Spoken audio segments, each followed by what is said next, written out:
पातु सरस्वती भगवती निःशेषजाड्यापहा शुक्लां ब्रह्म विचार सार परमा आद्यां जगद्व्यापिनी वीणा पुस्तकधारिणी अभयदां जाड्यान्धकारापहां हस्ते स्फाटिकमालिकां विदधतीं पद्मासने संस्थितां वन्दे तां परमेश्वरीं भगवती बुद्धिप्रदां शारदां। धन्यवाद। बहुत सुंदर मीनू जी, थैंक यू सर।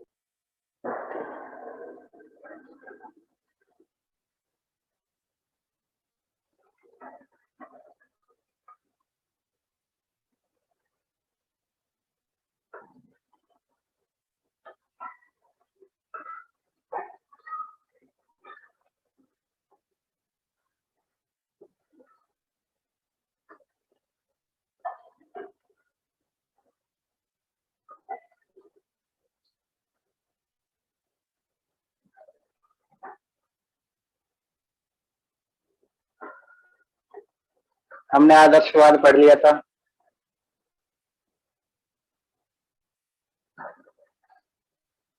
कोई बताए आदर्शवाद को, जो हमने पिछली बार पढ़ा था।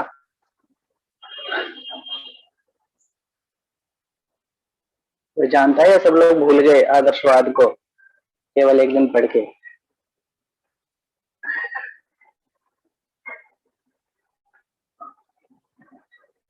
कोई है इसमें? कितने लोग हैं आज? 24 लोग। हाँ बताओ सर। आदर्शवाद जो है वो आध्यात्मिक ज्ञान की ओर ले जाता है। गुरु जो है वो शिष्य को आध्यात्मिकता की ओर ले जाता है और ये है मौलिकता का अस्तित्व है। सर इतना ही याद है। परमात्मा को क्या कहा है? हाँ बताओ, और भी कोई बता रहे? सत्यम शिवम सुंदरम कहा गया है। हाँ बहुत अच्छा। सत्य है, कल्याणकारी है और सुंदर। विद्यालय का वातावरण कैसा होना चाहिए? गुरुकुल के जैसा, ठीक है। कौन सी विधि सर्वोपयुक्त मानी गई है आदर्शवाद में? वाद विवाद, प्रश्नोत्तर विधि, है ना? ऐसा था ना? हाँ। किस चीज को महत्व दिया जाता है उसमें आदर्शवाद में? मोक्ष को। सर आध्यात्म को। बहुत बढ़िया लक्ष्मी। ठीक है, तो यानी थोड़ा थोड़ा सा है, लेकिन पढ़ ले करो, थोड़ा सा और अच्छा हो जाएगा। ठीक है, आज देखते हैं हम प्रकृतिवाद। ठीक है, दूसरा। हाँ तो प्रकृतिवाद एक दार्शनिक विचारधारा है, पता ही है, जो पदार्थ को आधार एवं यथार्थ मानती है। अब और पढ़ लेते हैं। तथा जगत, जीव और मनुष्य सभी उसी से निर्मित हैं। इस विचारधारा के प्रमुख प्रवर्तक के रूप में सामान्यतः रूसो का ही नाम लिया जाता है। उनके विचार प्लेटो से प्रभावित थे। रूसो ने प्रकृति की ओर लौटो का नारा दिया। उससे यही संकेत निकलता है कि छात्रों को दूषित समाज से दूर गांव की प्राकृतिक छत्र छाया में ले जाना चाहता था।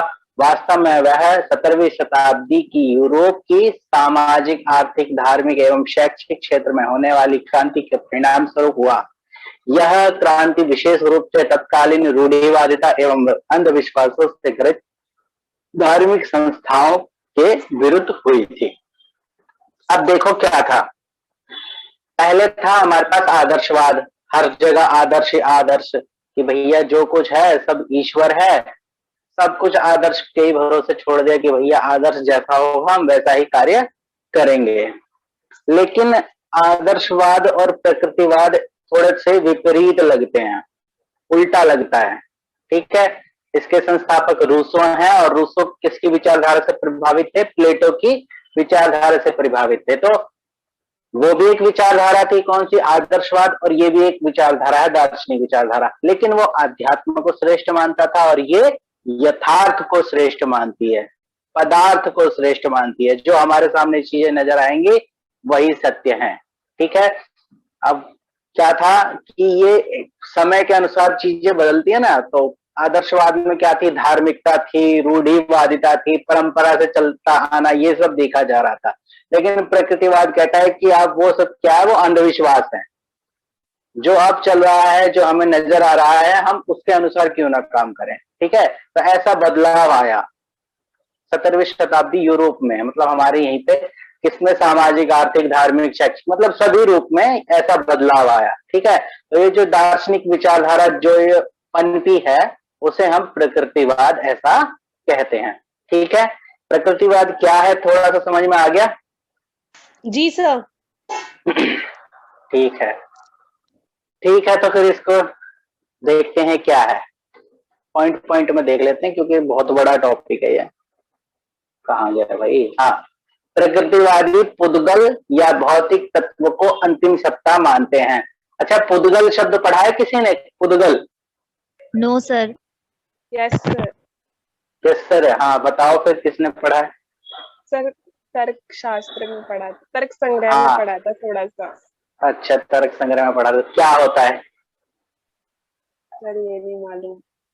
अच्छा, पानी उबलता हुआ देखा है? पानी उबलता हुआ, तो उसमें जो बुलबुले होते हैं ना, वही है पुद्गल, कि मतलब क्षणभर रहता है, अगले क्षण समाप्त हो जाता है। अच्छा, समझ गए? एक क्षण रहेगा, दूसरा क्षण समाप्त हो जाएगा। तो ऐसी क्या है? और भौतिक तत्व, जो हमें चीजें नजर आती हैं। ठीक है, प्रकृतिवादी पुद्गल या भौतिक तत्व को अंतिम सत्ता मानता है। ठीक है, उसके बाद दूसरा पॉइंट है, प्रकृतिवादी सांसारिक विकास को एक प्रक्रिया मात्र मानते हैं। ठीक है, ये सब क्या है? सांसारिक विकास एक प्रक्रिया है जो निरंतर, पहले छोटी थी, फिर उससे बड़ी हुई, फिर उससे बड़ी हुई, ऐसे क्या है? एक प्रक्रिया के तहत आगे बढ़ा है। ठीक है, तो ये क्या है? क्लियर नहीं आ रही? क्लियर नहीं आ रही आवाज? सर आज क्लियर आ रही है सर, उधर से शायद नेट प्रॉब्लम क्लियर आवाज आ रही है, नहीं आ रही? उधर सर आ रही है। क्लियर ना एकदम? यस सर, पूरा क्लियर आ रही है। ठीक है, मैं तो सोच रहा हूँ कैसे आवाज कट रहा है। यह विकास तंत्र बात है और इसका कोई उद्देश्य है। क्या है कि ना, एक संसारिक विकास, जब कोई विकास करता है तो उसका कोई ना कोई एक तंत्र होता है। ठीक है, जिसके तहत वो विकास करता है और उस विकास का कोई ना कोई उद्देश्य होता है। ठीक है, जैसे छात्र विकास कर रहा है तो आगे जाके उससे कुछ बनना है। ठीक है, ऐसे फिर उसका क्या होता है? विकास होता है। पढ़ रहे हैं तो पढ़ने से आगे भी हमारा कोई लक्ष्य है, कोई उद्देश्य है। ये क्या है? संसारिक विकास है और एक प्रक्रिया के तहत चलता है। ठीक है, हम पहले प्रथम कक्षा, द्वितीय कक्षा, तृतीय कक्षा, ऐसे करके आगे बढ़ रहे हैं, ना कि हम एक ही बार में सीधे शास्त्री में आ गया, बीएड में एडमिशन ले लिया। ठीक है, तो ये क्या है? एक विकास की प्रक्रिया है। ठीक है, तो प्रकृतिवादी विकास की प्रक्रिया को मानता है। ठीक है, एक तंत्र की तरह काम करता है और इसका कोई ना कोई उद्देश्य होता है। ठीक है, उसके बाद प्रकृतिवादी आत्मा के, परमात्मा के अस्तित्व को ही स्वीकार नहीं करते हैं। मैंने बताया था ना कि आदर्शवाद से एकदम उल्टा है। आदर्शवाद में परमात्मा ही सब कुछ है, लेकिन यहाँ पे क्या देखने को मिलता है कि जो प्रकृतिवादी है वो परमात्मा के अस्तित्व को ही नहीं स्वीकार करता है। कहता है ये तो कुछ है ही नहीं, जो कुछ है यहीं पर है, जो हमें नजर आ रहा है वही सत्य है, बाकी सब असत्य है। समझ में आ रहा है? ये नास्तिक में आते हैं। नास्तिक में, बिल्कुल ऐसा भी कह सकते हैं, लेकिन नास्तिक की परिभाषा हमारे यहाँ थोड़ी सी अलग है ना। जी सर। हाँ, नास्तिक जो तो ऐसा नहीं कह वेद को सकते। नहीं मानते। हाँ, सर ये ईश्वर को तो मानते हैं। ईश्वर परमात्मा एक ही तो हुआ बच्चा, अलग अलग थोड़े ही है। सर वेदों की सत्ता को नहीं मानते। बिल्कुल बढ़िया। हमारे यहाँ जो आस्तिक और नास्तिक की परिभाषा दी गई है वो इसी प्रकार से दी गई है कि नास्तिको वेद निंदकः, जो नास्तिक होगा वो वेद की प्रशंसा नहीं करेगा, वेद को नहीं मानेगा। और आस्तिक क्या कहेंगे, वो वेद को मानेगा। ठीक है, लेकिन यहाँ पे क्या है, परमात्मा के अस्तित्व को ही स्वीकार नहीं करता, ना तो आस्तिक है ना नास्तिक है, कुछ भी नहीं है। ठीक है, ये भौतिकवादी है, इसे क्या कहेंगे, भौतिकवादी कहेंगे। अच्छा, जो नास्तिक होता है उसे ये तो पता होता है कि परमात्मा उसके हिसाब से है, वो पढ़ सकता है, उनके ग्रंथों में जाते कि उनके हिसाब से परमात्मा क्या है। लेकिन ये क्या है कि अस्तित्व कोई नहीं मानता, तो इसके हिसाब से परमात्मा कुछ नहीं है, तो फिर ये भौतिकवादी हो जाता है। इसको जो नजर आएगा केवल उसी को ही सत्य मानेगा। जैसे हमारे यहाँ चार वाक दर्शन है ना, चार वाक दर्शन जो देखता है उसी को सत्य मानता है, ऐसा। ठीक है, तो सर प्रकृतिवादी तो हो वेद गया। को नहीं मानते होंगे। भैया आप तो इन्हीं से पूछेंगे जाके रूसों से कि भैया आप मानते हो कि नहीं। ये पाश्चात्य सभ्यता है ना, पाश्चात्य की तरफ से चलता हुआ आ रहा है। ये जरूरी नहीं है कि प्रकृतिवादी हमारे देश में ही बनाया गया है, रूसो हमारे देश के थे ही नहीं, रूसो तो विदेशी थे, तो उनके द्वारा प्रतिपादित है। प्लेटो हमारे यहाँ कभी आए भी नहीं होंगे, लेकिन फिर भी उनके ये जो सिद्धांत है उनको मानते हैं, क्योंकि शिक्षा शास्त्र में जितना विकास विदेशों में हुआ है ना, उतना विकास हमारे यहाँ नहीं हुआ है। ठीक है, इसलिए हम दूसरे के सिद्धांतों को पढ़ते हैं इसमें। ठीक है, आगे देखते हैं। इनके अनुसार मनुष्य पृथ्वी का सबसे उत्तम पशु है, यह इसका स्पष्टीकरण के परिणाम स्वरूप दृष्टि से करता है। ठीक है, अब क्या करता है, क्या कह रहा है, ये कह रहा है कि पृथ्वी है, पृथ्वी पर बहुत सारे पशु हैं, और उन पशुओं में भी सबसे उत्तम पशु मनुष्य नामक पशु है। समझ गए, हम भी क्या है, हम भी पशु ही है इनके दृष्टि में। और फिर इसका स्पष्टीकरण भी दे रहे हैं। इसका स्पष्टीकरण कैसे करें, दृष्टि से कर रहे हैं, कि मतलब दिखा के, देख के। आपको पशु चलता हुआ नजर आएगा, इंसान भी चलता हुआ नजर आएगा। पशु खाता हुआ नजर आ रहा है, इंसान भी खाता हुआ नजर आ रहा है। पशु सोता हुआ नजर आ रहा है, इंसान भी सोता हुआ नजर आ रहा है। मतलब दोनों में सिमिलैरिटी है। तो अर्थात हम भी पशु हैं, वो तो पहले से पशु हैं ही, लेकिन हम कैसे पशु हैं, हम उत्तम पशु हैं। ठीक है, किनके अनुसार, प्रकृतिवादियों के अनुसार। ठीक है, समझ में आ रहा है। यस जी सर। सर। Yes sir. हाँ, फिर कह रहा है, यह मनुष्य की नैसर्गिक प्रवृत्तियों को ही सर्वश्रेष्ठ तथा पवित्र मानते हैं। अब ये नैसर्गिक शब्द का अर्थ बताओ। सर घूमना फिरना सर मूलभूत। घूमना फिरना, मूलभूत, बहुत बढ़िया। या जो अनुचित हमारी, आचरण। नहीं, अनुचित उचित से नहीं, ये नैसर्गिक प्रवृत्तियां हैं। जैसे मेरे को भूख लगती है, तो ये भूख मेरे को अकेले ही नहीं लगता है, ये सबको लगता है, क्योंकि प्राकृतिक है। ये हमें कहीं से सीखने की जरूरत नहीं पड़ी है, हमें आता है और ये होता ही होता है। हमें नींद आएगी, हमें सोना है, ये क्या है, हमारी नैसर्गिक प्रवृत्तियां कहलाती हैं। ठीक है ना, तो ये क्या है, जो हमारी नैसर्गिक प्रवृत्तियां हैं, यही सर्वश्रेष्ठ है, इनसे अलग कुछ नहीं है, और यही सबसे श्रेष्ठ है, और यही पवित्र भी है। ठीक है, ईश्वर को कुछ नहीं मान रहा, जो हमारी क्रियाएं हैं वही पवित्र क्रियाएं हैं। ठीक है, और वो क्रियाएं कैसी, नैसर्गिक क्रिया, ये नहीं कि आप बनावटी कोई काम करने लगाओ, नैसर्गिक जो प्राकृतिक रूप से जो हमें मिल रहा है। ठीक है, वो सब चीजें, समझ गए। जी हाँ। Yes sir. ठीक है, उसके बाद है, इसका दृष्टिकोण यांत्रिक व भौतिक है। भौतिक तो मैंने बता दिया था, क्योंकि हर चीज कोई भौतिकवादी है तो भौतिक रूप से स्वीकार करता है। और उसके बाद यांत्रिक माने हर चीज को एक क्रमशः या एक तंत्र से, यंत्र कहते हैं कोई साधन को। ठीक है ना, मूल रूप से तो उनका दृष्टिकोण या तो किसी साधन से सिद्ध हो रहा है या भौतिक रूप से सिद्ध हो रहा है, इसका कहने का मतलब यही है। उसके बाद कह रहा है, प्रकृतिवादियों के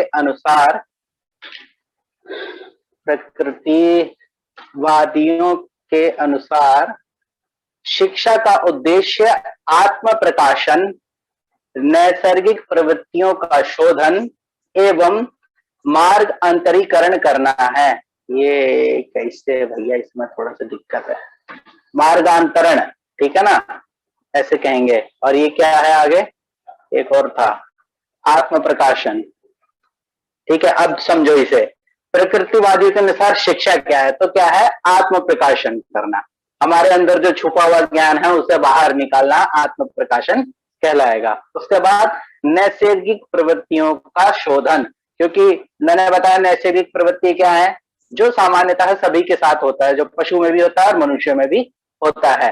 जैसे भूख लग रहा है तो आपको खाना खाना है, ठीक है, खाना सभी खाएंगे, लेकिन क्या कह रहा है, नैसर्गिक प्रवृत्तियों में शोधन के लिए कह रहा है कि वो ऐसे नहीं कि सीधा मुंह से खाए, बल्कि आप बैठो, सीधे बैठो, प्लेट में खाना लो, शुद्ध जगह खाना लो, शुद्ध खाना लो, उसके बाद हाथ से उठाओ और सीधा मुंह में ऐसे सीधे बैठ के खाओ, ठीक है ना।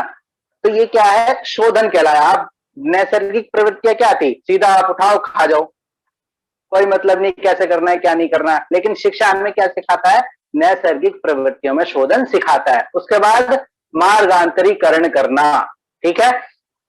मार्गांतरीकरण से मतलब जैसे पशु करते हैं वैसे नहीं करना, हमें अपना अलग मार्ग बनाना है, हमें अपना अलग रहन सहन बनाना है, हमें एक तरीका बनाना है, हमें किस प्रकार रहना है, ठीक है ना। तो ये क्या कहलाएगा, मार्गांतरीकरण कहलाएगा। तो शिक्षा हमें मार्गांतरीकरण भी सिखाता है, ठीक है, और जीवन संघर्ष के योग्य बनाता है, ठीक है। सबसे बड़ी बात, जीवन संघर्ष के योग्य बनाता है। जीवन संघर्ष से अलग नहीं है, जीवन अलग नहीं है और संघर्ष अलग नहीं है, जीवन संघर्ष एक ही है, ठीक है। तो जीवन संघर्ष के योग्य बनाता है, मतलब जो भी हमारे सामने दिक्कतें आने वाली हैं या दिक्कतें आ रही हैं उनसे लड़ने के योग्य बनाता है। कौन, शिक्षा।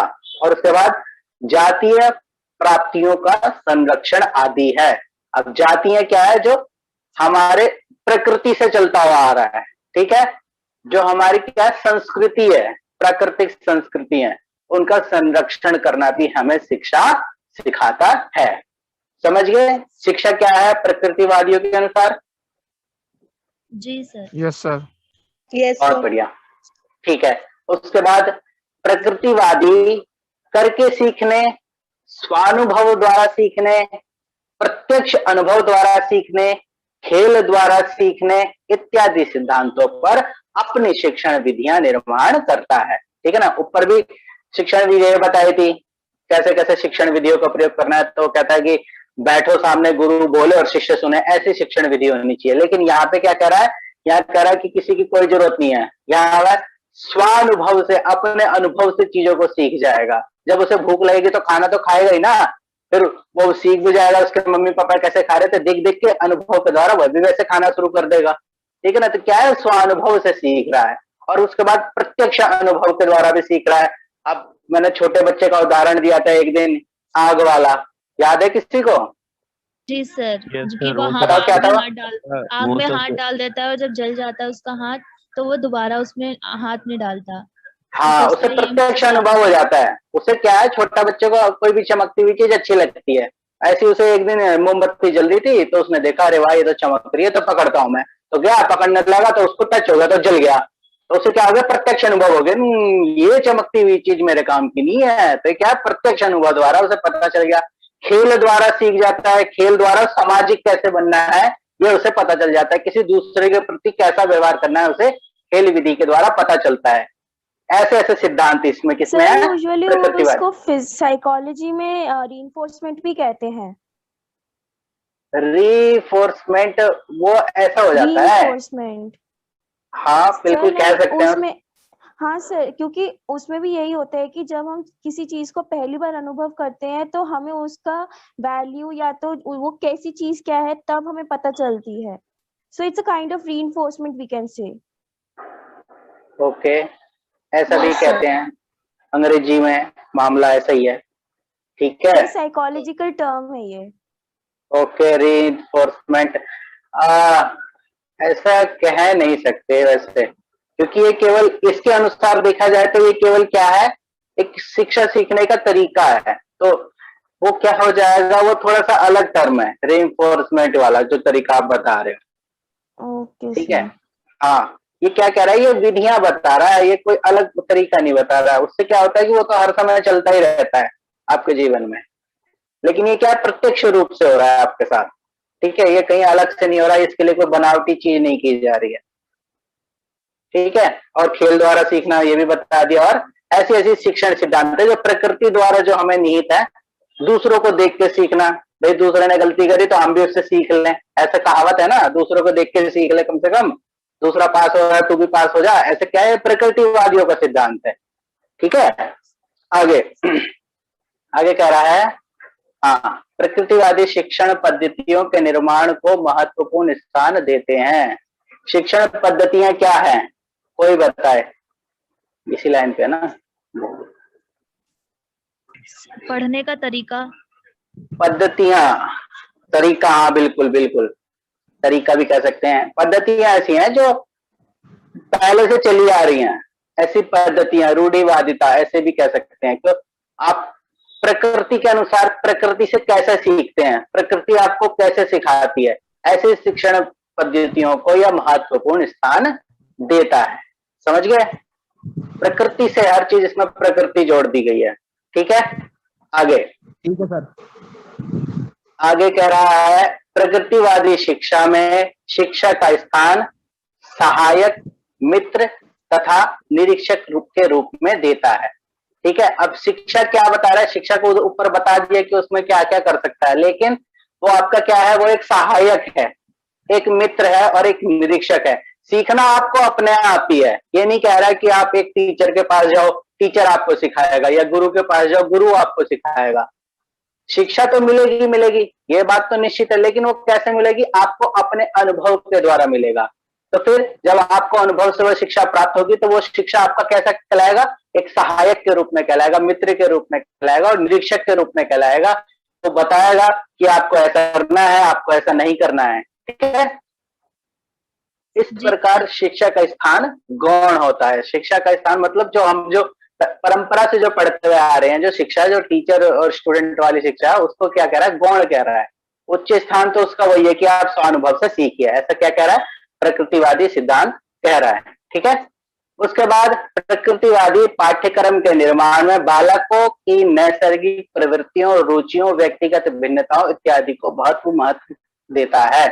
अब देखो, बालक की नैसर्गिक प्रवृत्तियां, रुचियां और व्यक्तिगत भिन्नताएं, बताओ ये नैसर्गिक क्या होता है? मैंने अभी बताया था कि आपको, जी सर, मनुष्य की क्रियाएं, प्राकृतिक रूप से मनुष्य की हाँ, हर क्रिया के अनुसार करना, प्राकृतिक रूप से क्रियाएं। ठीक है ना, तो जो बालक के अंदर जो नैसर्गिक, जो प्राकृतिक रूप से जो प्रतिक्रियाएं हैं, ठीक है ना, उसकी प्रवृत्तियां हैं, वो चल कैसे रहा है, वही सब। ठीक है ना, अलग से कुछ नहीं, जो नैसर्गिक है उन्हीं को प्रवृत्तियां, वो नैसर्गिक प्राकृतिक प्रवृत्तियां, और जो उसकी रुचियां हैं, जो बालक को अच्छा लगता है, जो छोटे को अच्छा लगता है, जो ज्येष्ठ को अच्छा लगता है, वो नैसर्गिक होनी चाहिए। वो ऐसे नहीं कि आप कृत्रिम रूप से बनाओ, दूसरे को देख देख के सीखो, अरे उसके पास तो आईफोन है, मैं भी आईफोन लूंगा, तो ये क्या है, ये नैसर्गिक नहीं होगा। ठीक है ना, तो नैसर्गिक रुचियां। फिर व्यक्तिगत भिन्नताएं, इनके अनुसार क्या है, व्यक्तिगत भिन्नताएं आपको समझ में आएगा कि व्यक्तिगत भिन्नताएं क्या होती है, सबके सोचने का तरीका अलग अलग होता है। इसी प्रकार बच्चा भी जो होता है ना, वो भी थोड़ा सा अलग अलग सोचता है। ठीक है, जैसे उदाहरण के लिए क्लास में एक टीचर ने क्या करा, सवाल पूछा कि भारत देश के बारे में बताओ, तिरंगे झंडे के बारे में बताओ। तो तिरंगे झंडे के बारे में जब पूछने लगे तो पहला बच्चा कहता है तिरंगे में 3 रंग होते हैं, दूसरा कहता है जी 3 रंग में एक लाल होता है, एक सफेद होता है, एक हरा होता है। मतलब क्वेश्चन के आंसर अलग अलग तरीके से आने लगे, हर बच्चा अलग अलग तरीके से और अपने हिसाब से व्यक्तिगत भिन्नताओं के आधार पर उस तिरंगे का चरित्र चित्रण करेगा। ठीक है, तो ये क्या हो जाएगा, व्यक्तिगत भिन्नताएं कहलाएंगी। ठीक है, और ये क्या है, पाठ्यक्रम में क्या करना है, बालकों की नैसर्गिक व्यक्तिगत भिन्नताएं, उनको ध्यान में रखना है। आप ये नहीं कर सकते कि आप छोटा बच्चा है तो, या उसको कुछ चीज पसंद है, या वो कुछ अलग तरह से सोचता हो, तो आप उसके सोचने के तरीकों पे आप क्या कहने लगो कि नहीं भैया तू ऐसे मत सोच, तू गलत सोच रहा है। बल्कि जैसा वो सोच रहा है उसको शोधन करवाओ, मित्र के रूप में, निरीक्षण के रूप में उसको ठीक करवाओ, केवल इतना कर सकते हो आप। ठीक है, ऐसा ही पाठ्यक्रम उसमें बनाया जाता है। ठीक है, किनके अनुसार, प्रकृतिवादियों के अनुसार। समझ गए? जी सर। Yes sir. जी हाँ। ठीक है, फिर कह रहा है प्रकृतिवादी जीवन तथा रक्षा संबंधी विषयों जैसे शरीर विज्ञान, पदार्थ विज्ञान, गणित, भूगोल इत्यादि को अधिक महत्व देता है। ठीक है, यह प्रकृति क्या है, प्रकृतिवादी, प्रगति लिख गया ना, यहाँ गलती है। ठीक है, ये ठीक करना पड़ेगा। ठीक है, प्रकृतिवादी है। ठीक है, तो ये क्या कह रहा है, जीवन संबंधी विषयों पर क्या करता है, अधिक महत्व देता है कि आप जीवन कैसे जिएंगे। ये नहीं कि आपको आध्यात्मिक की ओर ले जाए, मोक्ष की ओर ले जाए, धार्मिक कृत्यों में लगाए, नहीं, आपको केवल इसी लोक में बताना है, इसी लोक के बारे में बताना है कि आपका शरीर कैसे बना है, आपके शरीर में कितनी हड्डियां हैं, आप उसको कैसे स्वस्थ रख सकते हैं। और फिर उसके बाद पदार्थ विज्ञान की, भैया ये क्या चीज है, सोना क्या होता है, चांदी क्या, लोहा क्या, मकान कैसे बन रहा है, ये सब क्या पदार्थ है, उनके विज्ञान के बारे में, गणित के बारे में, भूगोल के बारे में, ये सब बताएगा। ठीक है, ये क्या है, सब प्राकृतिक चीजें हैं। ठीक है ना, तो ऐसे विषयों को ही महत्वपूर्ण स्थान देता है। उसके बाद प्रकृतिवादी सह शिक्षा का समर्थन करते हैं। सह शिक्षा मैंने बताया था, कोई बताए क्या होता है? सर स्त्री सर पुरुष जिसमें गर्ल्स और बॉयज दोनों वगैरह साथ जो में है। पढ़ते हैं। बहुत बढ़िया, को एजुकेशन वाली जो बात है वो वाली, ठीक है ना। तो क्या कह रहा है प्रकृतिवादी, हम कहता है कि आप पुरुष और स्त्रियों को एक साथ बैठा के सिखा सकते हैं, क्योंकि ये तो अनुभव से सीखने वाली चीजें हैं। मनुष्य अपने अनुभव के आधार पर सीखेगा। ठीक है, तो पुरुष अपने हिसाब से सीखेगा, महिला अपने हिसाब से सीख लेगी, तो इसमें तो कोई ऐसी बात ही नहीं रही। तो ये सह शिक्षा का समर्थन करते हैं।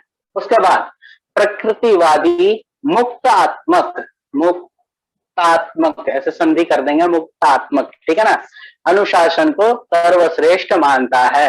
अब मुक्तात्मक अनुशासन क्या होता है, किसी को पता है? प्रेशर देकर अनुशासन का पालन नहीं करवाएंगे। बहुत बढ़िया। और सर किसी को आदेश ना दिया जाए, स्वयं वो कुछ करे। बहुत बढ़िया, ये चीज है।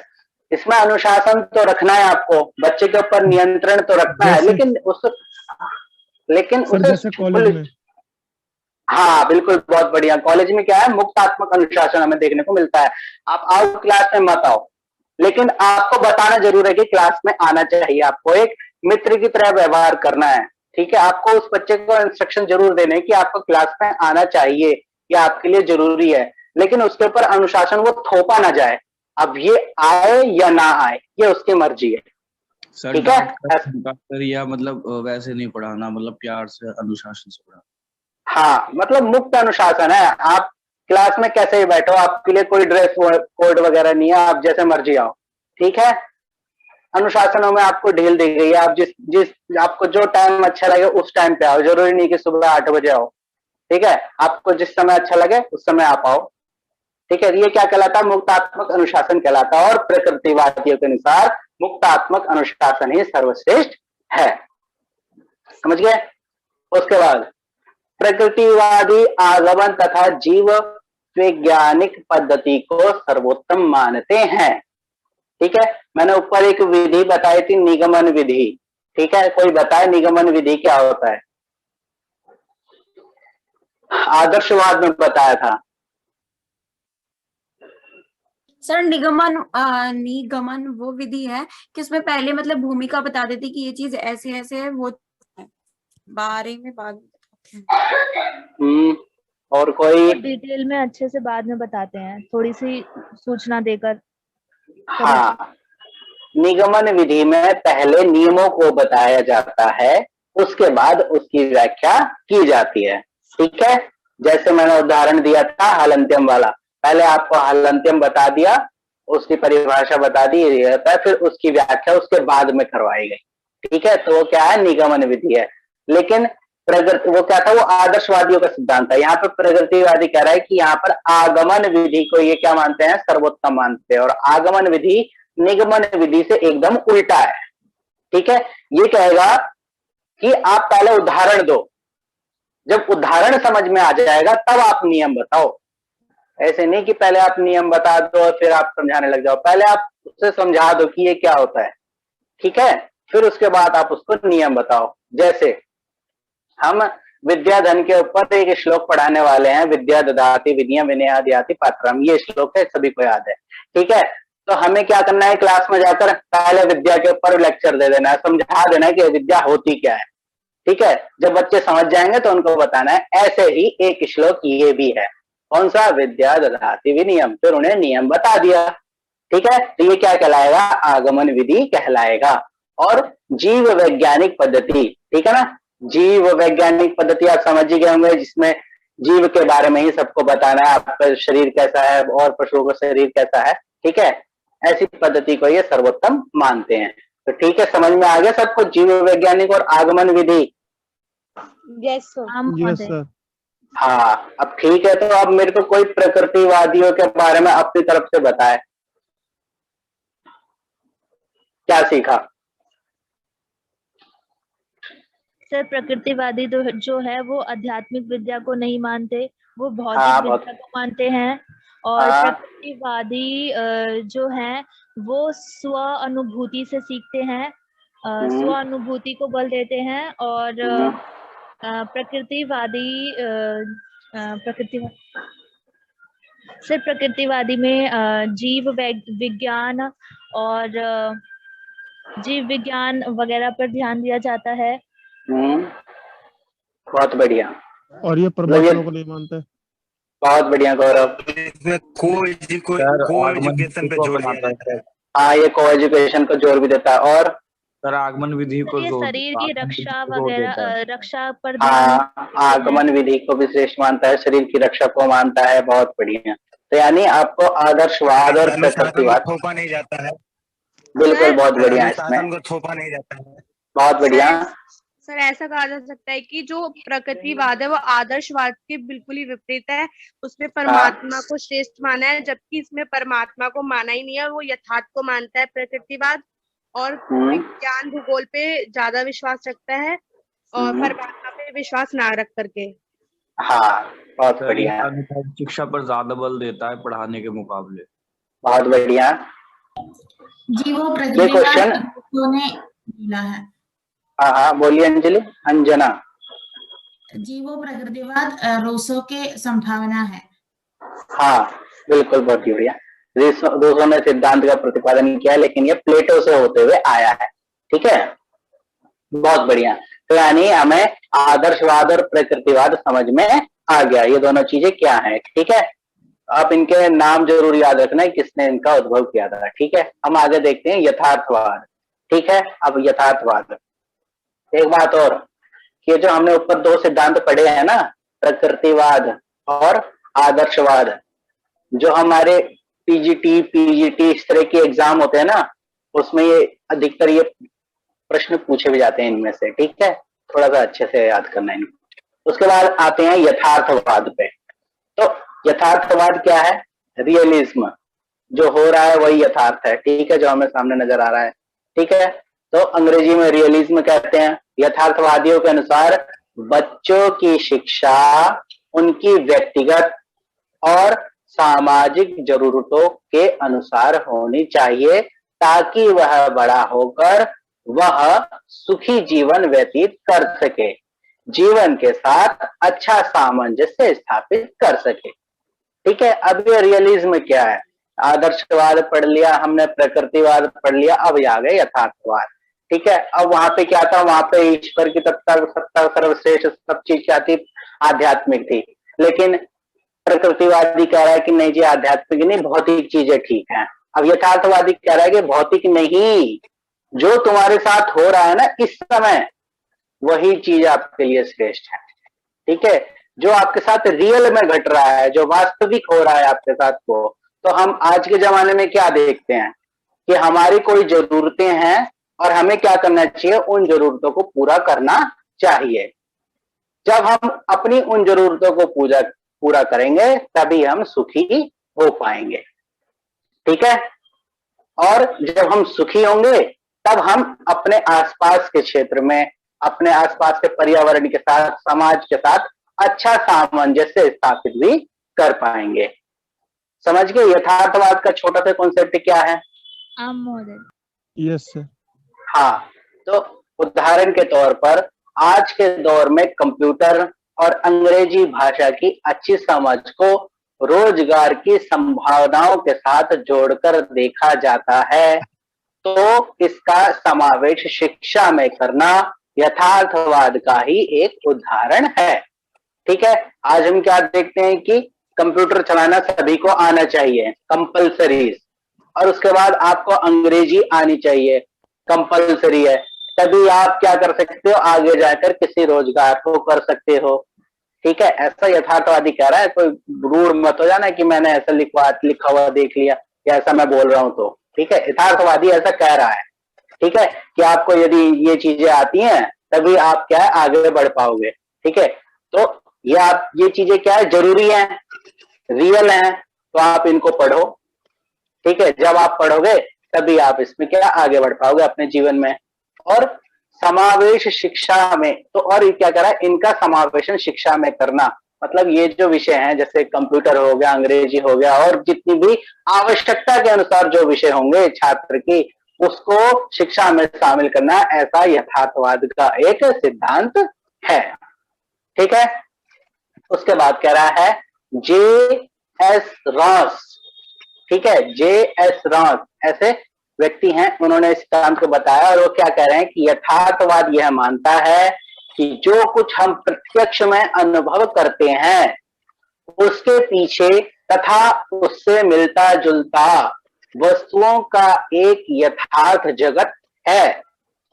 वहीं ये ठीक है, यहां तक इनका रॉस के अनुसार कह रहे हैं कि जो भी हमें क्या प्रत्यक्ष दिखाई दे रही है या प्रत्यक्ष चीजें हम अनुभव कर रहे हैं, उनके पीछे कोई ना कोई मिलता जुलता क्या है, एक यथार्थ जगत है। जैसे हवा है, हवा वास्तव में हमको दिखाई नहीं दे रही है लेकिन हम अनुभव कर रहे हैं, तो मतलब हवा यथार्थ है, वास्तविक है। हमने चांद को खाली दूर से देखा है, आप उसको झुटला नहीं सकते क्योंकि आपने देखा, आप उसका प्रत्यक्ष अनुभव भी कर सकते हैं। मंगल को आपने नहीं देखा है, तो क्या मंगल यथार्थ नहीं है? लेकिन हम पुस्तकों से पढ़ते हैं, पुस्तकों में ऐसा ज्ञान मिलता है, तो मतलब मंगल यथार्थ है। ठीक है, तो ये क्या है, यथार्थवादियों की क्या है विचारधारा है कि एक आचार्य है, कौन है सर, क्या ये प्रमाण को मानते हैं? कि प्रत्यक्ष प्रमाण को मानेगा, अनुमान को भी मानेगा। ठीक है, क्योंकि अनुभव द्वारा कह रहा है, तो अनुभव में ही और सारी प्रत्यक्ष एक तरफ, और जब अनुभव की बात करते हैं तो फिर उसके बाद सारी चीजें आ जाती हैं उसमें। तो सर अनुभव के ऊपर तो वही बताता प्रकृतिवाद वाले भी। प्रकृतिवाद कहता है कि जो आप प्रत्यक्ष देख रहे हैं, जो भौतिकवादी चीजें हैं, वही आपके लिए श्रेष्ठ हैं। उसमें आपको निश्चित नहीं कर रहा है कि आपके जीवन से संबंधित है या नहीं है, लेकिन आपको क्या शरीर विज्ञान आपको पढ़ना ही पढ़ना है क्योंकि उसके अनुसार महत्वपूर्ण है, गणित आपको पढ़ना ही पढ़ना है उसके अनुसार क्योंकि वो महत्वपूर्ण है। लेकिन यथार्थवादी क्या कह रहा है कि आपको शरीर विज्ञान का ज्ञान ना हो, आपके जीवन पे कोई फर्क नहीं पड़ने वाला। ठीक है, यदि आपको अंग्रेजी का ज्ञान नहीं है तो आपके जीवन पे जरूर फर्क पड़ेगा। ठीक है, तो आपको अंग्रेजी भाषा जरूर पढ़नी चाहिए क्योंकि ये यथार्थ में हमको नजर आता है। ठीक है, प्रकृतिवादी का कुछ सिद्धांत है, रूढ़ हो जाते हैं। समझ गए? उसके बाद उसके बाद क्या रहा है, ये आवाज किसकी आ रही है? सर ये जैसे प्रकृति तो यथार्थवाद में थोड़ी सिमिलैरिटी नहीं है सर? थोड़ी थोड़ी सिमिलरिटी तो मिलेगी ना, चीज तो एक ही होती है, बस उसको हेर फेर करके बताने का तरीका अलग अलग हो जाता है। ठीक है, हाँ आगे देखते हैं।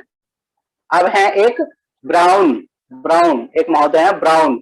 ठीक है, हमारे यहाँ तो ब्राउन ब्रेड आता है। ब्राउन के मुताबिक यथार्थवाद का मुख्य विचार यह है कि सब भौतिक वस्तुएं या बाह्य जगत के पदार्थ वास्तविक हैं और उनका अस्तित्व देखने वाले व्यक्ति न हो तो भी उनका अस्तित्व होगा तथा वह वास्तविक होगा। ठीक है, मैंने ब्राउन का जो ये सिद्धांत है, मैंने अभी थोड़ी देर पहले समझाया था। कोई बताए मैंने क्या समझाया था ऐसे सिद्धांत को? एक उदाहरण दिया था मैंने उदाहरण दिया था चांद वाला, कि आपको चांद नजर आ रहा है तो मतलब वो वास्तविक है। उसी प्रकार मंगल भी एक ग्रह है, हमको नजर नहीं आ रहा है, वो बाह्य जगत का पदार्थ है, लेकिन जब हम उसके बारे में पढ़ते हैं तो हम ये मानते हैं कि उसका अस्तित्व है और मंगल भी वास्तविक है। ठीक है, जो चीज हमको नहीं दिखाई दे रही इसका मतलब ये थोड़ी कि वो है ही नहीं है। जिसका अनुभव आपको हो रहा है वो वास्तविक है और वह उसका हमें क्या ज्ञान होना चाहिए। ठीक है, ये कौन कह रहा है? ये ब्राउन और रॉस के अनुसार ऐसी परिभाषाएं बताई गई है यथार्थवाद के लिए। ठीक है, अब यथार्थवाद क्या है, मेरे ख्याल से आपको इसके जो कॉन्सेप्ट है वो समझ में आ गया होगा। ठीक है, थोड़ा सा और देख लेते हैं, छोटा सा ही है। क्या यथार्थवाद विज्ञान पर आधारित है? ठीक है, विज्ञान मतलब जो भी क्रिया कैसे हो रही है उस चीजों का ज्ञान प्राप्त करना विज्ञान कहलाएगा। ठीक है, या विज्ञान की बहुत सारी परिभाषाएं, आप बताओ कोई परिभाषा किसी को कोई याद हो तो, विज्ञान की, साइंस की कोई परिभाषा नॉलेज है? नॉलेज सुसंगठित एवं सुव्यवस्थित ज्ञान को विज्ञान कहते हैं। विज्ञान क्या करता है, किसी भी तत्व का वास्तविक ज्ञान देता है। ठीक है, तो क्या कह रहा है, वास्तविक ज्ञान देता है, किसी भी तत्व का वास्तविक ज्ञान देता है। तो इसके अनुसार यथार्थवाद में भी जो भी ज्ञान मिलेगा आपको वो वास्तविक ही होगा। ठीक है, आप उसमें फिर वही बात नहीं कर सकते कि आप ईश्वर है या नहीं है, उसमें आपको फंसना ही नहीं है। जो आपको वास्तविक रूप से नजर आ रहा है आप उसी को श्रेष्ठ मानो। ठीक है, तो इसलिए विज्ञान पर क्या है, आधारित है। उसके बाद बालक की नियंत्रित स्वतंत्रता, स्वतंत्र। ठीक है ना, अब क्या कह रहा है, बालक का जो अनुशासन है वो कैसा होना चाहिए, स्वतंत्र होना चाहिए लेकिन नियंत्रित होना चाहिए। ठीक है, अब देखो उदाहरण के लिए आप एक चीज देखो, आपने कभी वो देखा है छत लगते हुए, लेंटर डलता हुआ? जी सर। ठीक है, तो उसके नीचे क्या लगाया जाता है, बल्ली फट्टे वगैरह लगाए जाते हैं ना? जी सर। तब उसके ऊपर हम बाकी सब मलबा वगैरह डाल के एक छत बनाते हैं। ठीक है, तो उसमें अध्यापक क्या है, नीचे से नियंत्रण रखता है। ठीक है, और छात्र स्वतंत्र रहता है उसमें। ठीक है, नियंत्रित होकर अध्यापक को कार्य करना, आपको उस पर अनुशासन बताना है और उससे पालन भी करवाना है। ठीक है, ऐसा। तो बालक की नियंत्रित स्वतंत्रता। उसके बाद ज्ञान इंद्रियों के प्रशिक्षण पर जोर, क्योंकि विज्ञान के पर आधारित है तो ज्ञान इंद्रियों के प्रशिक्षण पर जोर भी देना इसका मुख्य उद्देश्य है। अब ज्ञान इंद्रियों के प्रशिक्षण से क्या मतलब है, आंखों को प्रशिक्षण दे, आंख ठीक करे? नो नहीं, सर, अच्छी अच्छी वस्तुएं देखें। वो तो हम वैसे भी देख लेंगे, उसके लिए प्रशिक्षण की जरूरत पड़ेगी? आप जो चीज देखो, ज्ञान करें। हाँ, आप जो चीज देखो उसके यथार्थ स्वरूप को ग्रहण करो। ठीक है, आपने मटर पनीर की सब्जी देखी, बहुत बढ़िया, एकदम गजब स्वादिष्ट, खा के भी देख लिया, बहुत बढ़िया लग रहा है। ठीक है, आपने ज्ञान इंद्रिय का प्रयोग करना है, आंखें से देखना है, उसमें मटर है, पनीर है, मसाले हैं, तेल है, वगैरह वगैरह है। तो आपको उसके वैज्ञानिक स्वरूप का पता चल जाना चाहिए कि ये पनीर है अर्थात ये प्रोटीन है, इसमें तेल है तो अर्थात इसमें वसा है। ठीक है, जब जीभ पे जाता है तो उसमें क्या है, मिर्ची लग रही है तो उसमें एक अलग पदार्थ होता है। तो ऐसे क्या है, ज्ञान इंद्रियों के प्रशिक्षण पर जोर देना चाहिए। आप दूर से सुनो, बगल में से गाड़ी निकल जाती है, आपने देखा नहीं लेकिन आपको आवाज आई, तो आपका प्रशिक्षण ऐसा रहेगा कि आपको समझ में आ जाएगा कि वो मोटरसाइकिल गई है, 2 पहिया वाहन गया है या 4 पहिया वाहन गया है। आपको प्रशिक्षण हो भी जाता है ऐसा। ठीक है ना, कभी सर पीछे से बाइक आती है तो अपने आप साइड हो जाते हैं। हाँ, अपने आप ही पता चल जाता है कि 2 पहिया आ रहा है, 4 पहिया आ रहा है। तो क्या है, ज्ञान इंद्रियों का प्रशिक्षण ऐसा कहलाता है। हाँ, ठीक है। उसके बाद रटने वाले तरीके और पुस्तकीय ज्ञान का विरोध करता है। ठीक है, आपको रटना नहीं है, पुस्तकीय ज्ञान पर आपको ज्यादा नहीं जाना है, आपको यथार्थ में ही रहना है। तो वास्तविक तरीके को जानना है। रटने से क्या होता है, आप एक चीज कॉन्सेप्ट आप क्लियर नहीं कर पाते, केवल दिमाग में बैठा लेते हैं। बल्कि यथार्थवाद कहता है कि जो हो रहा है आप उसके वास्तविक स्वरूप को जानो। ऐसा नहीं कि आप रट के चले आए। आपने वो फिल्म देखे है ना, कौन सा वो रटने वाला था, 3 इडियट में था वो, बहुत बढ़िया सा एक उसमें उदाहरण है कि रट के चला जाता है, पुस्तकीय ज्ञान को लेके चला जाता है, लेकिन क्या होता है, किसी काम का नहीं है। आपको उसके वास्तविक हाँ सर, हाँ, तो आपको क्या करना है, ऐसे पुस्तकीय ज्ञान का विरोध करना है। ठीक है, अब विरोध ऐसा नहीं कि आपको किताबें फेंक देनी है, मतलब पुस्तकीय ज्ञान पढ़ो और उसके यथार्थ तत्वों को जानो, तब वो यथार्थवाद कहलाएगा। उसके बाद बच्चे के वर्तमान जीवन को महत्व देना। ठीक है, अब वर्तमान जीवन में आपको किस किस चीजों की आवश्यकता है उन चीजों के अनुसार उसे क्या है, शिक्षा देनी चाहिए। ठीक है, छोटा बच्चा है तो उसे आप नॉवल नहीं दे दोगे कि आप ये लो नॉवल पढ़ा अंग्रेजी का और इसको समझ, ऐसे नहीं। उसको छोटी छोटी चीजें सिखाओ, उसके वर्तमान जीवन को देखो, उसके वर्तमान जीवन में क्या क्या उसके लिए जरूरी है। ठीक है, उस चीज को दो आप। ठीक है, तो वर्तमान जीवन को महत्व देना। उसके बाद वैयक्तिक और सामाजिक जीवन को, विकास को बराबर महत्व देना। ठीक है, छात्र या व्यक्ति के व्यक्तिगत जीवन को महत्व देता है और सामाजिक विकास को बराबर महत्व देता है। जैसे अगर मान लो मैं अपने व्यक्तिगत रूप से अपने आप को महत्व दूंगा तो मैं क्या रहूंगा, अपने आप को अच्छा रखूंगा, किसी भी चीज से अपने आप को न्यून नहीं होने दूंगा। और जब मैं बढ़िया होऊंगा तो मेरा समाज भी बढ़िया होगा। ठीक है, तो सामाजिक विकास तभी होगा जब मैं अपनी उन्नति कर पाऊंगा। ठीक है ना, क्योंकि समाज किससे बनता है, हमसे ही तो बनता है। जब हम ही डाउन है तो समाज कैसे ऊपर उठ चला जाएगा। ठीक है, तो व्यक्तिगत और सामाजिक विकास को बराबर महत्व देता है।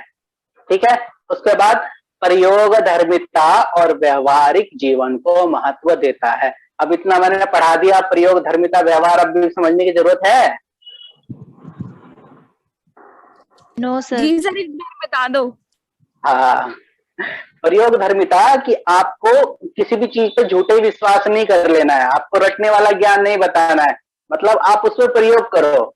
आप, मैंने क्या बताया अभी, पानी क्या है, गर्म है या ठंडा है, इस चीज का पता लगाना है। तो आप क्या करोगे, उस पर प्रयोग करोगे। आप ठंडा पानी लो और एक जगह रख दो। ठीक है, गर्म पानी लो, उसके बगल में रख दो। अब आपको थोड़ी देर उसे छोड़ देना है। आप ये प्रयोग कर रहे हैं, ऐसा प्रयोग कर रहे हैं, तो फिर क्या हो रहा है, आपको थोड़ी देर बाद, आधे घंटे बाद आपने दोनों में उंगली डालकर देखी तो आपको पता लगा कि पानी तो थोड़ा थोड़ा सा ठंडा है। तो आपको एक ज्ञान हुआ कि पानी का जो निश्चित जो तापमान है वो थोड़ा सा ठंडा ऐसा है। ठीक है, तो ये क्या है, वास्तविक ज्ञान है। अब ना उस पानी को कोई गर्म कहेगा, ना उस पानी को कोई ठंडा कहेगा, बल्कि क्या कहेगा, वो थोड़ा सा ठंडा होता है। ठीक है ना, तर्क संग्रह में परिभाषा भी है ना, शीत स्पर्शवत्यापः, मतलब शीत स्पर्शवत, मतलब थोड़ा सा ठंडा, ठंडे को जैसे हम छूते हैं ना, ऐसा अनुमान करना ही क्या है, आपः। आपः ऐसा होता है, आपः माने जल। तो समझ गए प्रयोग धर्मिता, मतलब उन्होंने वास्तविक रूप से जब देख लिया तभी उसको माना। ठीक है, और व्यवहारिक जीवन को, जब आप व्यवहार में किसी चीज को, अपने ज्ञान को प्रयोग करोगे तभी वो आपका महत्वपूर्ण है, अन्यथा नहीं है। तो प्रयोग धर्मिता और व्यवहारिकता समझ में आ गई सभी को? Yes sir, practical. Yes sir. Yes sir. ठीक है, हाँ प्रैक्टिकल। तो अब मेरे को बताओ क्या होता है ये? सर प्रयोग धर्मिता बताना है। नहीं, जो पूरा सिद्धांत पढ़ाया उसी को बताओ, यथार्थवाद को। सर यथार्थवाद जो है वो अनुमान को और प्रमाण दोनों को मानता है। प्रत्यक्ष को, अनुमान को, दोनों को मानता है। बहुत बढ़िया। आगे सर रटने से कम ज्यादा सर प्रैक्टिकल से प्रयोगात्मक विधियों पे ज्यादा जोर देता है। बहुत बढ़िया। ये साथ सर ये सर मतलब किताबी शिक्षा को स्वीकार नहीं करता। बहुत बढ़िया। सर ये विज्ञान पर आधारित होता है। हाँ बहुत बढ़िया। और सर वर्तमान जीवन को महत्व देता है। नहीं, पीछे से आवाज आ रही थी बहुत थोड़ी सी, वास्तविक जीवन वाली। वास्तविक का आकलन करना है। हाँ, अंजना कुछ कह रही है, उसकी आवाज बहुत देर आ रही है, बाकी सबकी आवाज ठीक आ रही है। वर्तमान जीवन को महत्व देता है। हाँ ठीक है, ठीक है, ठीक है। और भी कोई? और सर ये आधुनिक को मानता जाता, जैसे कि इस समय जो चल रहा है, जिस चीज की जरूरत है हमें, उस पर बल देता है। हाँ बहुत बढ़िया, बहुत बढ़िया। तो यथार्थवादी है, प्रशिक्षण पे जोर देता है। हाँ, और ज्ञान इंद्रिय का प्रशिक्षण कैसा होता है?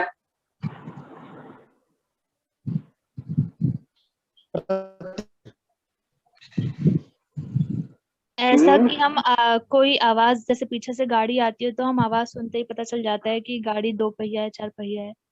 हाँ, ऐसा उदाहरण स्वरूप है ना।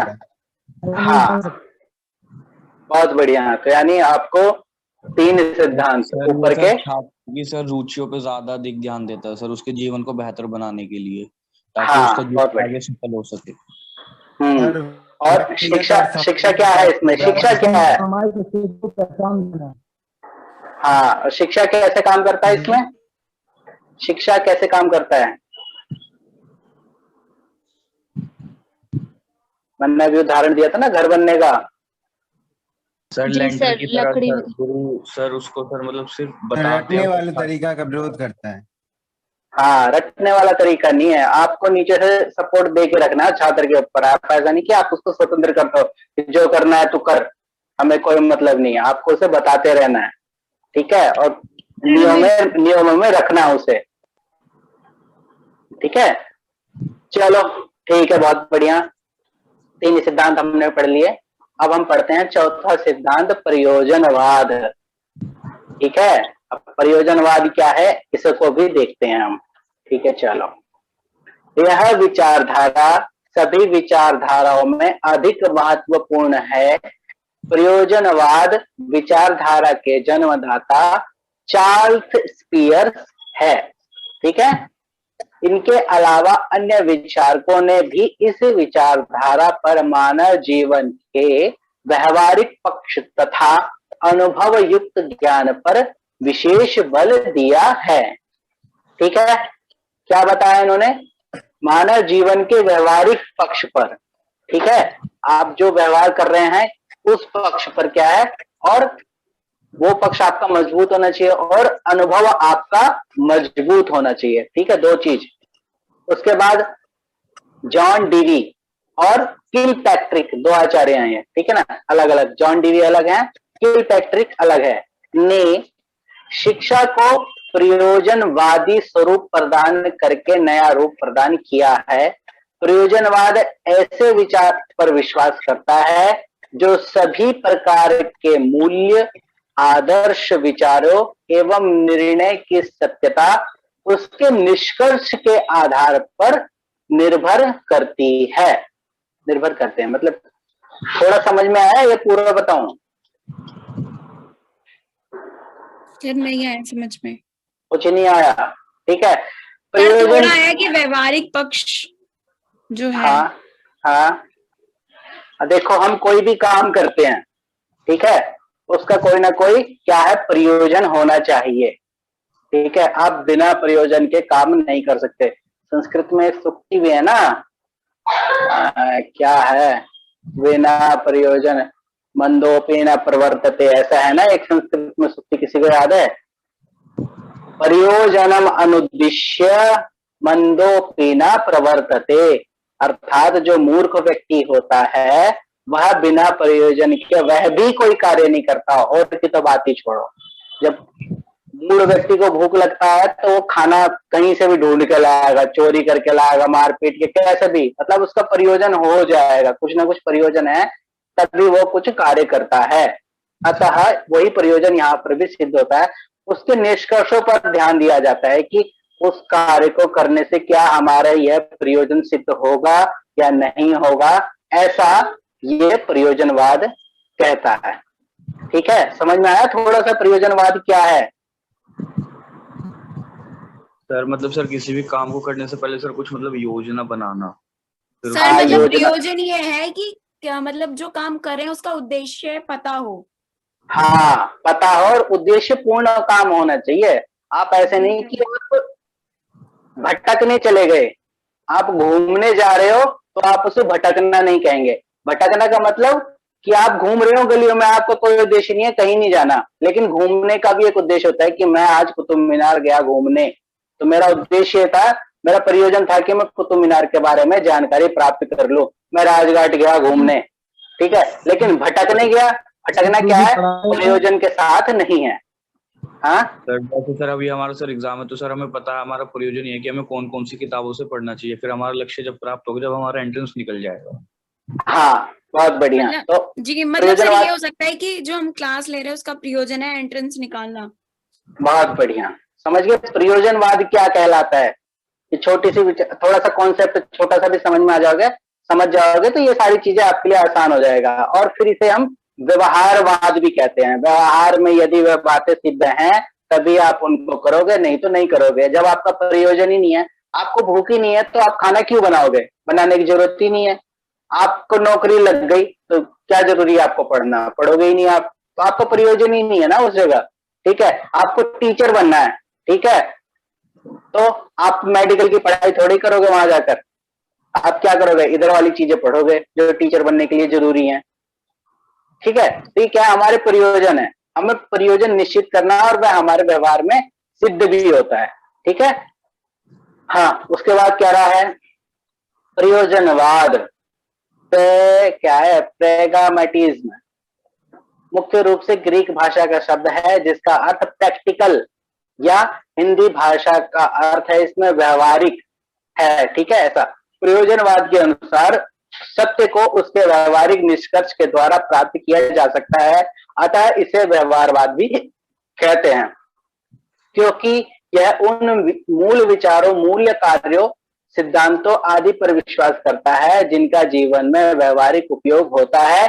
यदि उनके व्यवहारिक परिणाम संतोषजनक है तो उन्हें सत्य रूप में स्वीकार किया।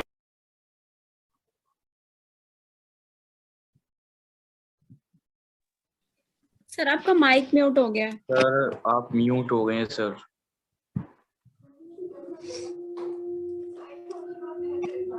हाँ ध्यान दीजिए। ये आवाज नहीं आ रही है।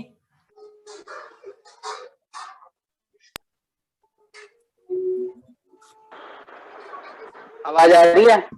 यस सर, अब आ रही है। ठीक है, वो फोन आ गया था। ठीक है, तो क्या कह रहा है? कोई भी काम करोगे, यदि उसका निष्कर्ष निकलेगा, यदि उसका कोई प्रयोजन सहित आप उसके कार्य को करोगे और उसका परिणाम क्या है? संतोषजनक है। मतलब आप क्या है, खाना बना रहे हो, आपका प्रयोजन क्या है? भूख मिटाना, और आपका भूख उससे मिट रहा है, अर्थात वो संतोषजनक है। यदि खाना बना रहे हो फिर भी आपका भूख नहीं मिट रहा है तो वो संतोषजनक नहीं है। तो जो जिसका परिणाम आपका संतोषजनक होगा वही सत्य है, और जिसका परिणाम संतोषजनक नहीं होगा वह असत्य है, अर्थात वो नहीं होना चाहिए। ठीक है, समझ गए? व्यवहारवाद और प्रयोजनवाद छोटा सा। हाँ, उसके बाद रॉस के अनुसार क्या है? प्रयोजनवाद एक मानवीय दर्शन है जो यह मानता है कि मनुष्य अपने जीवन की अवधि में अपने मूल्यों का निर्माण करता है एवं उसके द्वारा अनुभव किया गया ज्ञान सदैव निर्माण की अवस्था में रहता है, अर्थात मनुष्य अपने अनुभव के परिणाम स्वरूप ज्ञान पाता है। अब क्या कह रहा है? ये दर्शन वाली बात आ गई, थोड़ी सी व्यवहार से अलग हो गई है। कह रहा है कि ना हम अपने जीवन में बहुत सारे काम करते हैं और उससे अलग अलग ज्ञान प्राप्त करते रहते हैं। ठीक है, अलग अलग ज्ञानों से हमें अलग अलग मूल्यों का निर्माण होता है। मूल्य मैंने समझाया था ना ऊपर, वैल्यूज। ठीक है, क्या करना चाहिए क्या नहीं करना चाहिए, ऐसे मूल्य। ठीक है, और उसके अनुभव का ज्ञान आपके अंदर सदैव बना रहेगा। ठीक है, जैसा भी आप वैल्यू आप अपने अंदर लोगे। ठीक है, और वह वैल्यू हमेशा निर्माण की अवस्था में रहता है। ठीक है, आपकी वैल्यू ऐसे नहीं है कि आपको किसी ने कह दिया कि आप सत्य बोलो तो आपका बेड़ा पार हो जाएगा। ठीक है, आपके वैल्यू बदल भी सकते हैं। आप कभी झूठ बोल दो तो झूठ बोल के भी आपका बेड़ा पार हो जाएगा, मतलब आप सिद्ध हो जाओगे। तो क्या प्रयोजन के अनुसार हमें क्या है, अपने आप को बदल भी सकता है। ठीक है ना, ये क्या है, वैल्यूज हमारे बदल भी सकते हैं। जैसे हमारे आसपास में लोग में क्या व्यवहार में ऐसा कहा जाता है कि पुलिस वाला जो होता है, मैं उदाहरण स्वरूप बता रहा हूँ, सबके लिए नहीं कह रहा मैं, सभी ऐसे होते हैं। तो पुलिस वाला क्या होता है, जब ट्रेनिंग टाइम पे होता है ना तो वो खूब सोचता है कि मैं बड़ा अच्छा काम करूंगा, मैं किसी से रिश्वत नहीं लूंगा, मैं ये करूंगा, मैं वो करूंगा। लेकिन जब वो अपनी वास्तविक स्थिति में आ जाता है, जब वो पुलिस वाला बन जाता है, तब उसे समझ में आता है कि नहीं, ये काम मेरे को नहीं करना है, और उसके अंदर तरह तरह के दबाव आते हैं। ठीक है, तो उसके वैल्यूज में बदलाव भी आ जाते हैं। तो वो सोचता है अरे यार मेरे को 10,000 रुपए मिल रहे हैं, इसमें मेरा क्या होगा, थोड़ा सा इधर से भी कमा लूं। ठीक है, तो क्या उसके प्रयोजन था ना, उसका प्रयोजन उसको अपना सिद्ध करना, उसको पैसे कमाने थे, उसका प्रयोजन यही था। और जो क्या था, वहां से मिलने वाले 10,000 उसमें संतोष नहीं था। ठीक है, उसको पूरा नहीं पड़ रहा था, तो उसने अलग तरीका भी खोज लिया थोड़ा सा।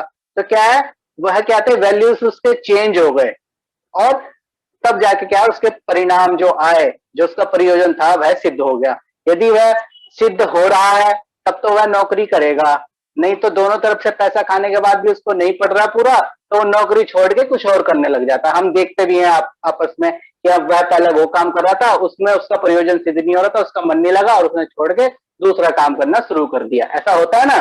तो ऐसी क्या है, प्रयोजनवाद की ऐसी विचारधारा है, ऐसे इसके सिद्धांत है। ठीक है, महोदय। समझ में आ गया ना थोड़ा सा। अब देखते हैं प्रयोजनवाद व शिक्षा। ठीक है, क्या कह रहा है। आवाज कट रही है बहुत ज्यादा।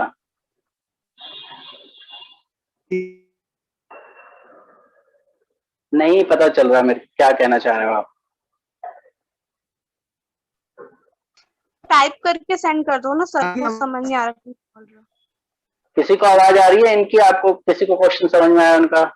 नहीं No, सर, वो sir. सब बहुत सर ज्यादा आवाज नहीं आ रही क्लियर। ठीक है ठीक है, तो हम आगे बढ़ते हैं। प्रयोजनवाद व शिक्षा। ठीक है, अब क्या कर रहा है, शिक्षा एक सामाजिक कार्य है जो सामूहिक रूप से समाज के लोगों को स्वतंत्र विचारों और चिंतन करने, सीखने तथा चेतना उत्पन्न करता है। किसी को समझ में नहीं आया? क्या सबको समझ में आ गया ये? सर आ गया। ठीक है, बहुत बढ़िया। फिर क्या कह रहा है, अब इसके कुछ पॉइंट है। बालक का वास्तविक जीवन अनुभव। आगे कह रहा है, मनुष्य अपने जन्म से सीखने की क्षमता रखता है तथा सीखने की क्षमता उसके ज्ञान इंद्रियां और अनुभव के आधार पर प्राप्त होती है। ठीक है, बहुत आसान सी बातें समझ गए होंगे। बालक स्वयं अपनी क्रियाओं और अनुभव से सीख कर ज्ञान प्राप्त करता है। समझ गए होंगे ये भी, अपनी क्रियाओं से ही। तथा वह ज्ञान समय के अनुसार पुनर्निर्माण की प्रक्रिया में निरंतर प्रगति करता है। मैंने ऊपर बताया था अभी पुनर्निर्माण में कैसे होता है बदलाव, उसके वैल्यूज में, उसके ज्ञान में बदलाव होता रहता है। ठीक है, सर तो ये भी प्रकृतिवाद और यथार्थवाद से बहुत ज्यादा मिलता है। नहीं मिलता, देखो सब चीज मिलते जुलते हुए आपको मिलेंगे, लेकिन क्या है कि ना थोड़ा थोड़ा सा ही चेंज मिलेगा। ठीक है, यहाँ पे क्या है, प्रयोजन आपका मेन है।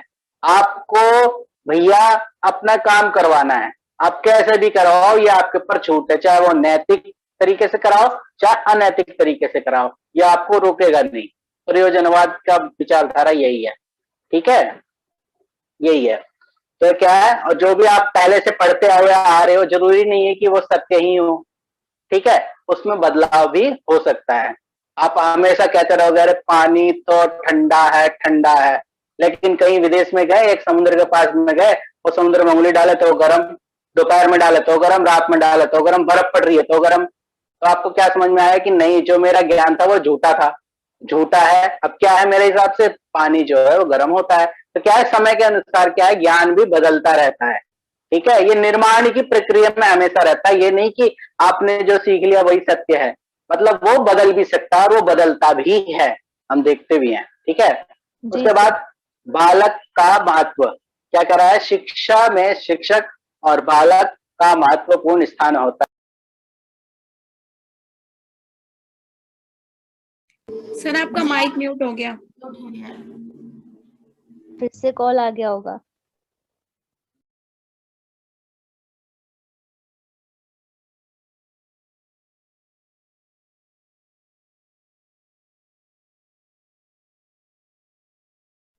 मीनू, हाँ सर ने मतलब 10-15 मिनट पहले क्या पढ़ाया था, मतलब क्लास जैसे स्टार्ट हुई थी, क्योंकि आज मेरे घर लाइट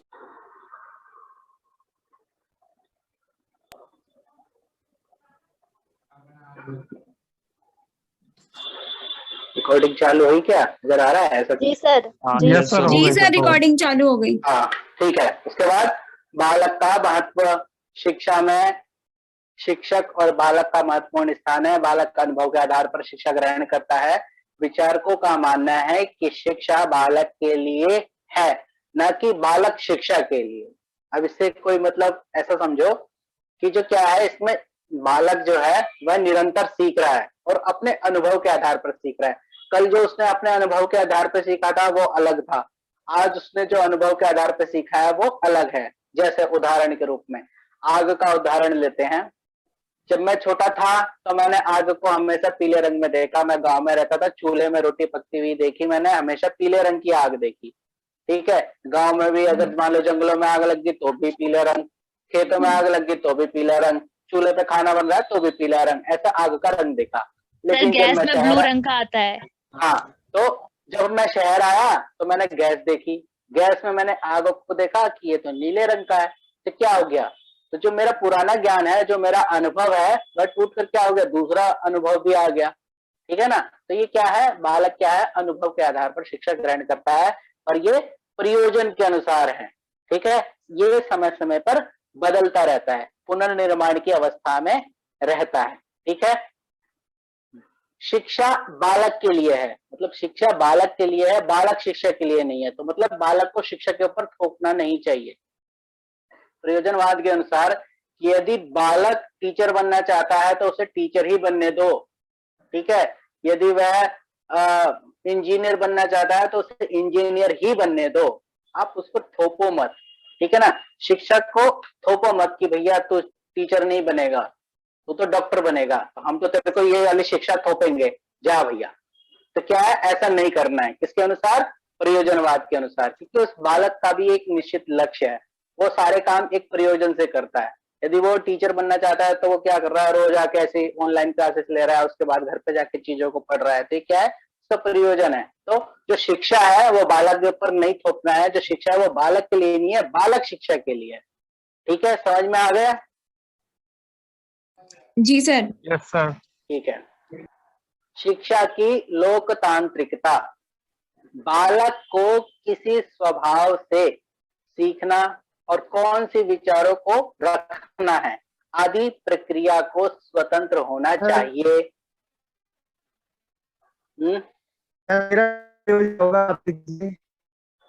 सर इन्होंने इनबॉक्स में आपकी मैसेज किया है, सर इन्होंने इनबॉक्स में मैसेज किया है, आप देख लीजिए।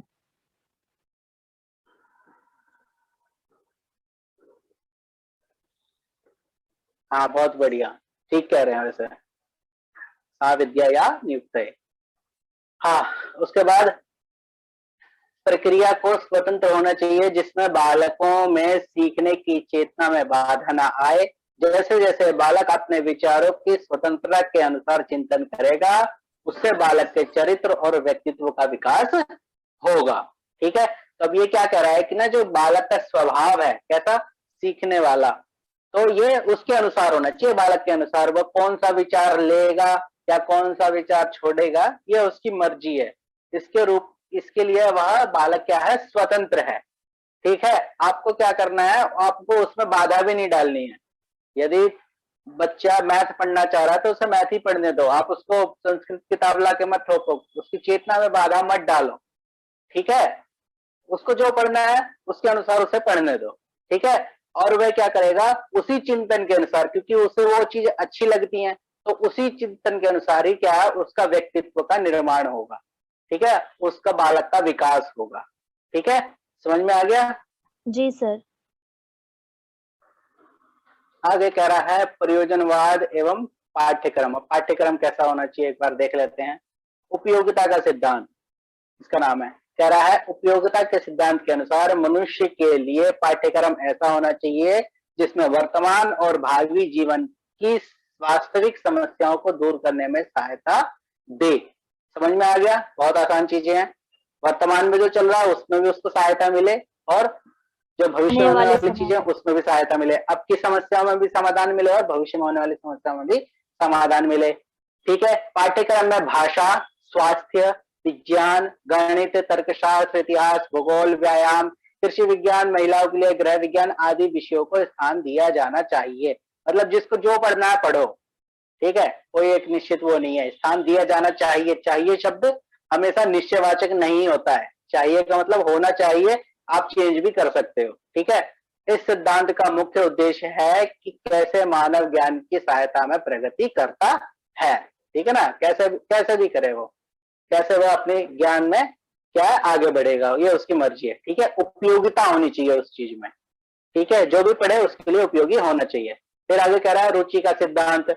प्रयोजनवादियों के अनुसार पाठ्यक्रम की रचना बालकों की रुचि के अनुसार करनी चाहिए, यानी कि प्रारंभिक शिक्षा में उन विषयों को रखना चाहिए जो बालकों में चेतना जागृति करे, जैसे एबेकस जैसी गिनना, लिखना, ड्राइंग इत्यादि। ठीक है, हाँ सर, जो जैसे सर चीजें अभी हमें, हमारी new sir education policy abacus मतलब अरे एबेकस ना एक चाइनीज टाइप का कुछ होता है, उसमें ऐसे ऐसे करके वो कुछ खेलते हैं, मेरे को नहीं पता इतना, बस मैंने खाली ऐसा सुना है कि ऐसा कुछ होता है। ठीक है, फिर जी सर। गिनना, इसमें बच्चों को लिखना, काउंटिंग सिखाई जाती है। सर ये हाँ ऐसा पुराने कुछ होता जमाने है। में कंप्यूटर में यूज किया जाता था। हाँ ये भी बात मैंने सुनी थी एबिकस के बारे में। ठीक है, तो ऐसे ऐसे कुछ एबिकस होता है। ठीक है, तो जो पाठ्यक्रम होना चाहिए वो कैसा होना चाहिए, छात्र की रुचि के अनुसार होना चाहिए। आप उसको पढ़ना है ड्राइंग, आप उसको लाके दे रहे हो मैथ, ऐसे नहीं। जैसा बच्चा है उसको वैसे पढ़ाना चाहिए, उसके लिए वैसा पाठ्यक्रम होना चाहिए, उसको पसंद आना चाहिए। ठीक है, आगे कह रहा है बालक के अनुभव का सिद्धांत, कह रहा है, अरे कहाँ गया, हाँ, इसके अनुसार बालकों को सतत रूप से अनुभव करके ज्ञान प्राप्त करना चाहिए। बालक सामान्य विषयों के साथ साथ सामाजिक क्रियाओं एवं नैतिक गुणों का भी अनुभव करे, जिससे उसके व्यक्तित्व विकास हो।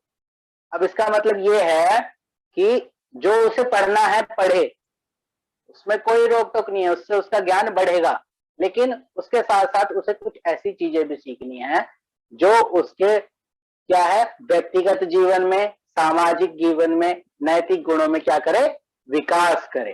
ठीक है, आपको इंजीनियर बनना है, ठीक है, आप इंजीनियर बनो, आप उसी की पढ़ाई करो, लेकिन आपको ये चीजें भी पढ़नी है कि आपको बोलना कैसे है। ठीक है, इंजीनियर के लिए क्या क्या कपड़े हैं, उसका व्यक्तित्व कैसा होता है, उसको फिर टेक्निकल अनुभव भी होना चाहिए, उसको अंग्रेजी भी आनी चाहिए, उसको मैथमेटिक्स भी आना चाहिए, कंप्यूटर भी आना चाहिए। ठीक है, अरे लाइट तो आ गई, कहाँ गया, सॉरी चलो, सर, वो मेरे को लगा कि मतलब वो म्यूट कर रखा है हाँ मैंने। ठीक है, ठीक है, हाँ ठीक है। तो क्या करना है, कैसा होना चाहिए, उसके अनुभव के आधार पर वो सब सीखे, लेकिन उसको अलग चीजें भी सीखनी चाहिए। ऐसा नहीं है कि उसको केवल एक ही चीज केवल पढ़ाए जा रहे उसी में आगे चले जाए और चीजें सिखाए नहीं, लेकिन क्या है जो उसके लिए सहायता करे ऐसी चीजों को उसे जरूर सिखाना चाहिए। ठीक है, उसके बाद एकीकरण का सिद्धांत, प्रयोजनवाद ज्ञान एवं बुद्धि को अखंड मानते हैं, क्योंकि वह पाठ्यक्रम के अलग अलग विषयों के बजाय सभी विषयों को पढ़ाए जाने के पक्ष में है। समझ के, इसका मैंने पहले भी आपको बता दिया था कि ऐसा नहीं है कि आपको क्या है, आपकी रुचि अलग विषय में है तो आपको अलग विषय पढ़ाया जाए, तो आपको क्या है, सभी विषय पढ़ने की छूट है। ठीक है, सभी विषयों को आप पढ़ सकते हो अपने प्रयोजन के अनुसार। ठीक है, प्रयोजन उससे सिद्ध होना चाहिए। ठीक है, और ज्ञान और बुद्धि जो है वो अखंड है। ठीक है, जैसा ज्ञान आप बनाओगे आपकी बुद्धि में वो निश्चित हो जाएगा, ऐसा प्रयोजनवादियों का मानना है। ठीक है, आगे क्या कह रहा है, ठीक है, अगले, ये तो अगला टॉपिक आ गया। ठीक है, तो प्रयोजनवाद समझ में आया, किसी को कोई बताए? जी सर। सर, प्रयोजनवाद को व्यवहारवाद भी कहा जाता है। इसमें हाँ। व्यवहार से सीखा जाता है। जैसे कि बच्चा जो है वो अपने अनुभव से सीखता है। पहले अनुभव अलग रहता है, फिर बाद में उसमें निर्माण, उसके अनुभव बदलते जाते हैं। जैसे आपने आग का एग्जाम्पल दिया था। हाँ, और